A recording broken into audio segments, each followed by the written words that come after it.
You're listening to Cards to the Moon, a podcast about trading cards from both a collector and investor perspective. We hope you'll stick around for the ride as we take a deep dive into the state of the hobby, share some hot takes, hopefully some useful advice, and fun stories along the way. Hey guys, welcome to Cards to the Moon. This is episode 69 and it is our Friday episode. My name is Clark from 5 Card Guys on Instagram, and with me as always is Hyung of Integrity Sports Cards. And John can't make it to this episode, but he'll be at our next regular Tuesday one, so you won't miss him too much. All right, off the top of today's show, since we are now halfway through the 2022 MLB season, let's look back at the past few months, and I want to know which player or players have been a big disappointment so far for you, Hyung, and if that's changed your mind at all in terms of buying their sports cards. And on the flip side, which players have been a pleasant surprise so far, and you might go as far as picking up some of their cards. Let's start with the disappointment side first. Oh man, this one's tough because I know like guys like Juan Franco, but we said it at the beginning. He's a little disappointing to start, but it's not that I don't believe in him. Obviously, he has high ceiling still, but I think to a lot of people he was a little disappointing. For sure. Bobby Witt Jr. Okay, yeah. Yeah, like guys like Bobby Witt Jr. I think was a little disappointing as well. Slow start. A lot of these guys like J-Rod all got off to a slow start, but luckily J-Rod picked it up. He kind of kept the excitement going out of that kind of class, because Torkelson fell off, and a lot of the rookies, the up-and-coming guys, were kind of, that little bit disappointing, I would say. They're young, so I'm not going to say they're totally a write-off, so... Right. So what are you doing in terms of Wander Franco cards, Bobby Witt cards? You just kind of staying off them for now, or?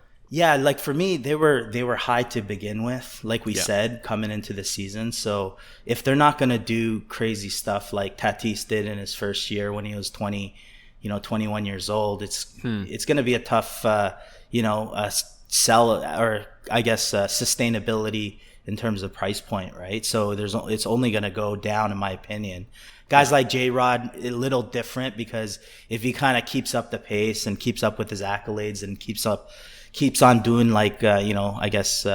some special things that he's been doing, I think his prices can hold. But guys like Bobby Witt, Wander Franco, they're gonna have to really, I guess, put up some numbers in the next couple years for them to sustain those prices. Yeah, true. I haven't checked Bobby Witt prices in a while, but or I haven't checked Bobby Witt prices recently, but I feel like they're still a little too high for. Yeah, I think for a rookie that's played half a season. I think the hype was so high, that like the people aren't willing to just sell low, right? So there's that factor where he's 21 years old. Like last year, he was an A-ball, right? Mm-hmm. Or a year and a half ago. So to be, going to the big league, starting shortstop, premier position, and then all of a sudden, goes off to a very, very slow start.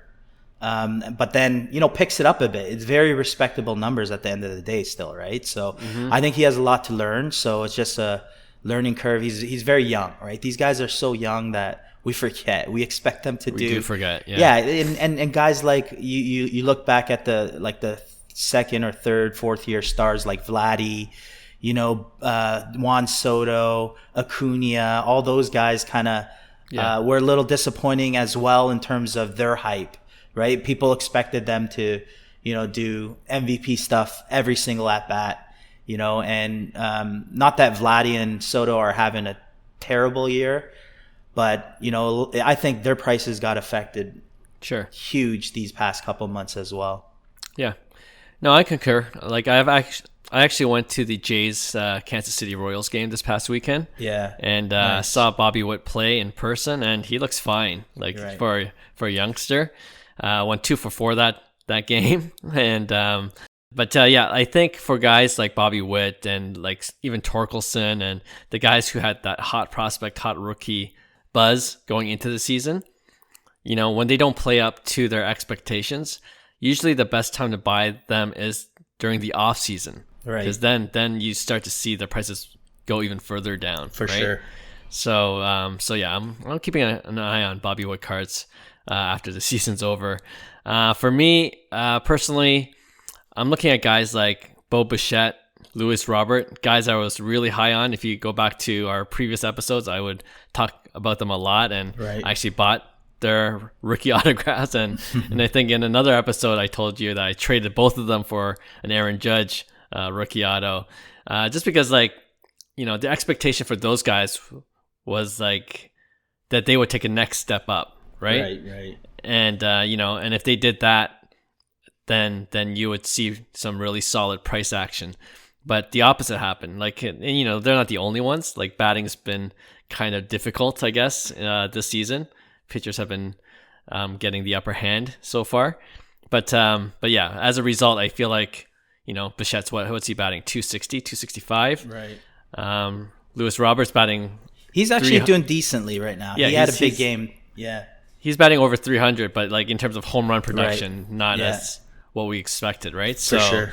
So yeah, so those guys, and you see it reflected in the prices. It's gone down certainly since the beginning of the season. Jeez, especially the base. The base stuff is incredible. Crashed. You can't give it away. Yeah, that's true. And with Luis Robert, my prediction at the beginning of the season was like, he's my Shohei of this year. That was a dead wrong prediction. Yeah, I think he will eventually get there. He's gonna show people his talent one day. But yeah, you're right. It had to have been this year for his card prices to be affected, right. And now it's like he's gonna have to prove a lot of people to sustain those overprinted Topps Chrome 2020, right? So. Yeah, that's true. Yep, agreed. All right, on the flip side, how about any players that really, impressed you so far? You know what? I'm sticking with guys that, like last year we talked about guys like Ohtani. It's like, can he sustain what he's doing? And he's proven. And not only has he proven that he could sustain it, I think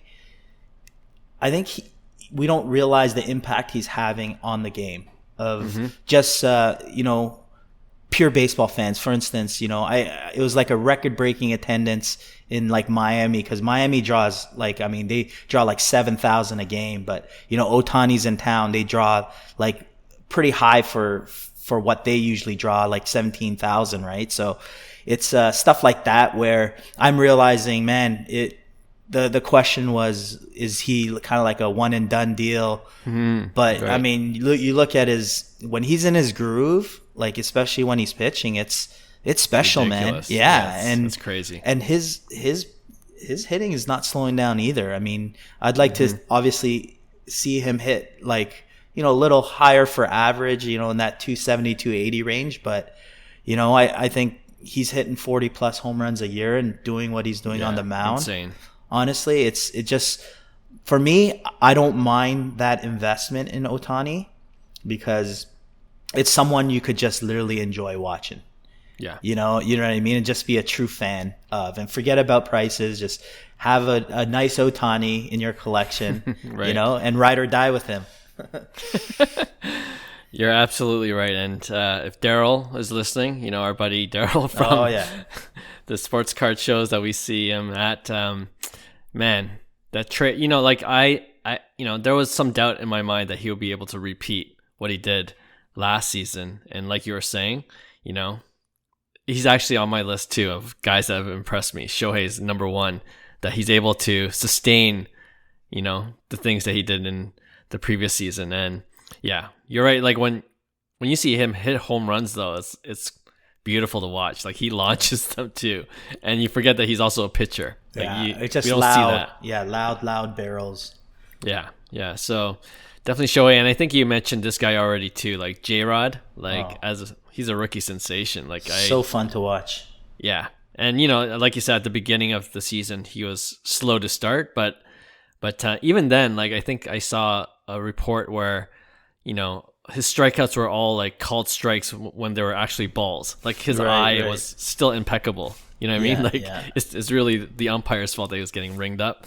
But it just kind of, he was able to adjust, and then we're seeing the fruits of his labor right now. But yeah, I'm totally impressed with Julio Rodriguez, and it's too late for me to get into his rookie cards right now. But I'm definitely wanting at least one Ohtani after I sold my Topps Chromato. I think now is a decent time to buy, because I seen a couple of Ohtanis that went a little cheap. Oh, yeah? Where I'm like, I wish I snatched that up. Yeah, so you should eye some Ohtanis. Yeah, I should definitely add a few on my watch list. All right, yeah, it's been kind of interesting to see the first half of the season play out, and we'll see what happens once the All-Star break's over. Let's move on to our discussion for this episode. And speaking of the All-Star break, we did have the Home Run Derby last night as of this recording, and spoiler alert, Juan Soto won the Derby this year with an impressive showing, narrowly defeating rookie sensation, who we were just talking about, Julio Rodriguez, in the final round. Now, I thought I would just go over 5 of the more intriguing players that participated in the Home Run Derby, in my opinion. And I'll ask you, Hyung, how you feel about them going into the second half of the season, and if you're looking to buy, sell, or hold their cards. Okay? Sounds good. All right, let's begin with the Derby champ, Juan Soto. I feel like I know the answer to this already, but any concern with Soto? Like he is batting .250, which is low for him, playing for a last place team, and some people would say that all the contract talks are a bit of a distraction.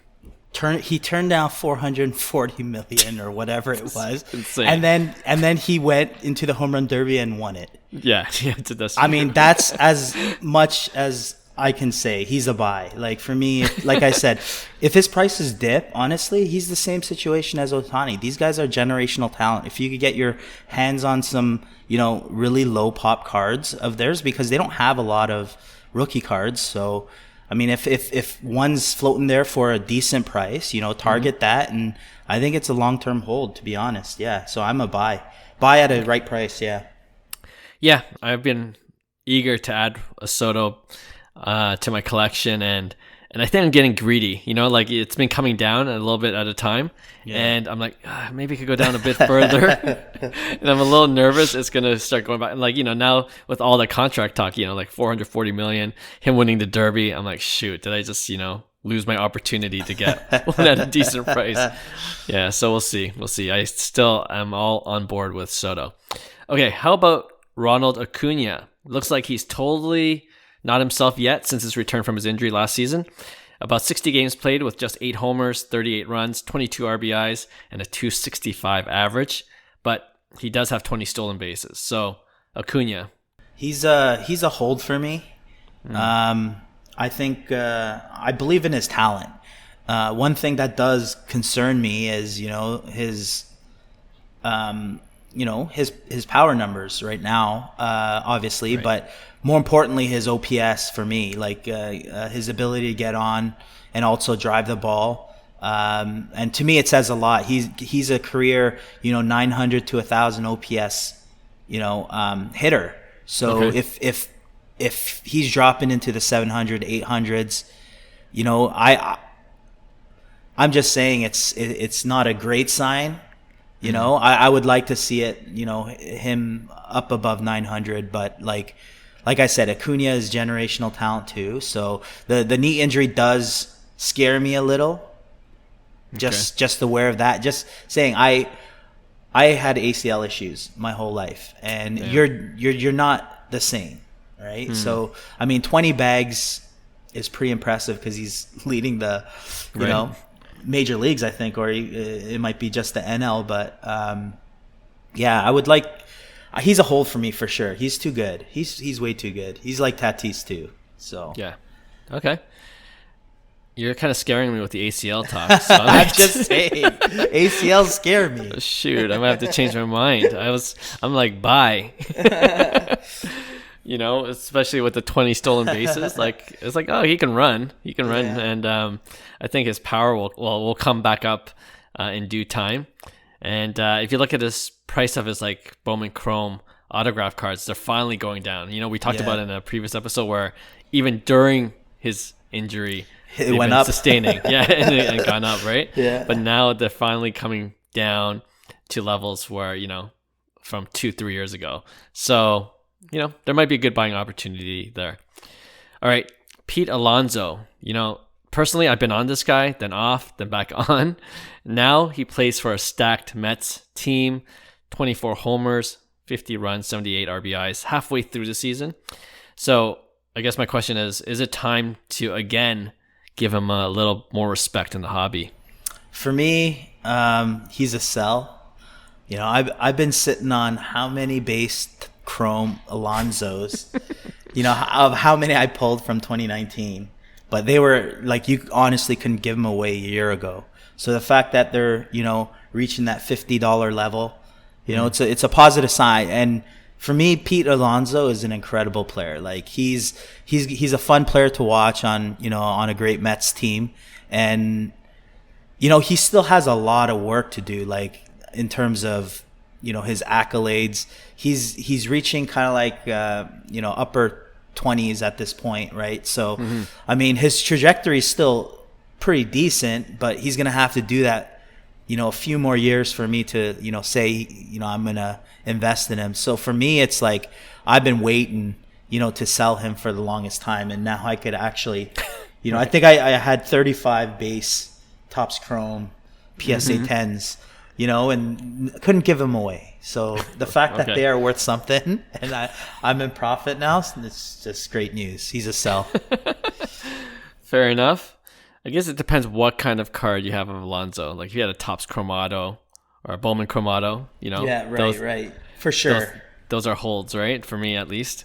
Because, like for me, a player that's done it before and he's kind of doing it again, like I have more confidence in that player. So I feel like Alonso kind of is in that boat now. And, the Mets have revamped. It looks like they're going to go to the World Series. Or they're like top 3, top 4 chances of getting into the World Series. So for me, if you have him, like if you have a higher end card of Alonso, he's definitely a hold and just see what happens. Right. All right, next, Jose Ramirez. Same question. Are collectors sleeping on this guy? I know our friend Scotty B Cards is a big fan of Jose Ramirez. He's batting .288, 19 homers, 53 runs, 75 RBIs, and also 13 stolen bases. Like he's a 5-tool player seemingly year after year, 100%. season after season. So yeah, what do you think about Jose Ramirez? Absolutely. I think he's a buy. Guys like him, Machado, they get no love, right? So these are guys that, as they enter kind of like their second half of their careers, I think Ramirez has like a mid-30 WAR, and he's still, under 30 years old. So it's like, and he doesn't seem like he's slowing down.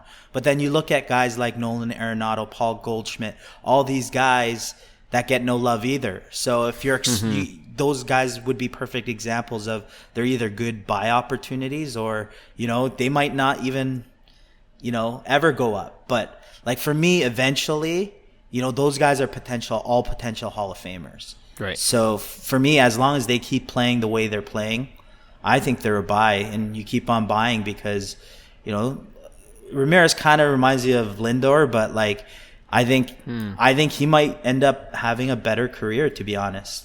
Right. Yeah, so true. Yeah, for me, Ramirez is a buy. Yeah. Like you kind of hit the nail on the head for me. And I go the other way. Like, I'm not sure if the hobby respect and love that he deserves is going to be there. Like he's kind of the equivalent for me from basketball, Damian Lillard. Do you know what I mean? Mm-hmm. Like he's got the talent, he's got the numbers to show for it, yet collectors just aren't into him, right? So in the same way, I don't know what Jose Ramirez has to do. Does he have to leave Cleveland, to get more attention? But you can't deny his stats. Yeah, and I think over time, that's what I'm saying, is there's going to be a point in time where everything's going to correct itself. They always do. And if he's worth something, and usually Hall of Famers, they end up, having a bump in pricing when their career's all said and done, right? So it could be all perspective of more long term, right? Yeah, for sure. I can see that. All right, lastly, for this segment, we're both high on this guy, but are we still underestimating him? We've talked about him a couple times already. We might as well call this episode the Julio Rodriguez episode, aka J-Rod. He hit 81 homers in the Derby. That's crazy. Think about that, right? Yeah, unbelievable.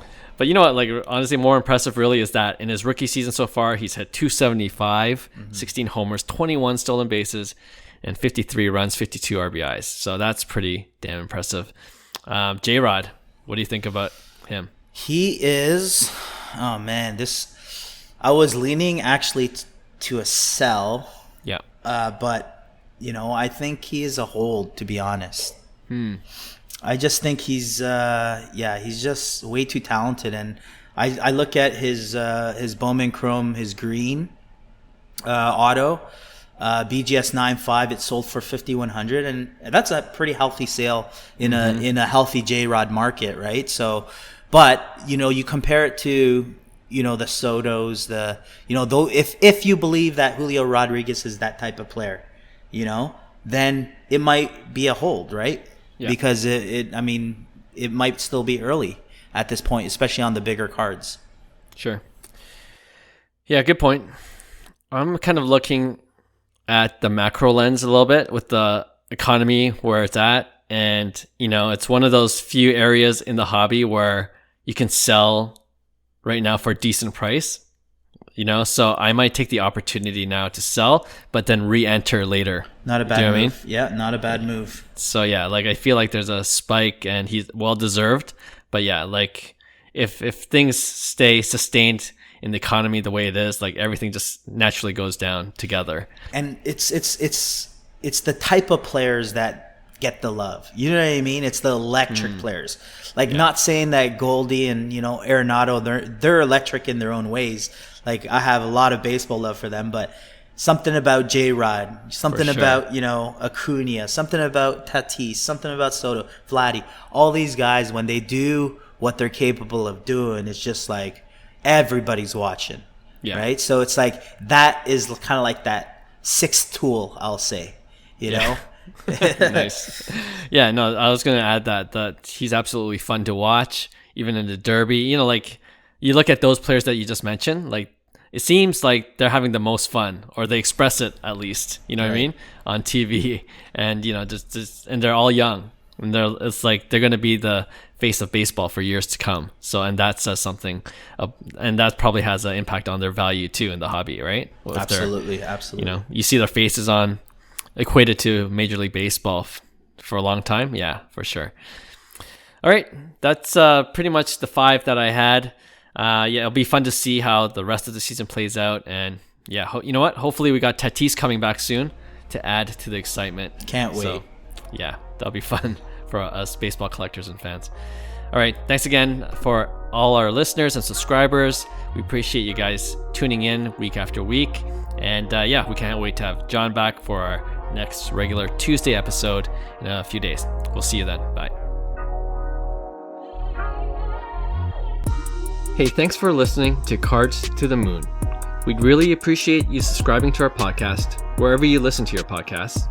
And you can also connect with each of us on Instagram at 5cardguys, or you can follow Hyung at Integrity Sports Cards, or John at TradeU at Recess.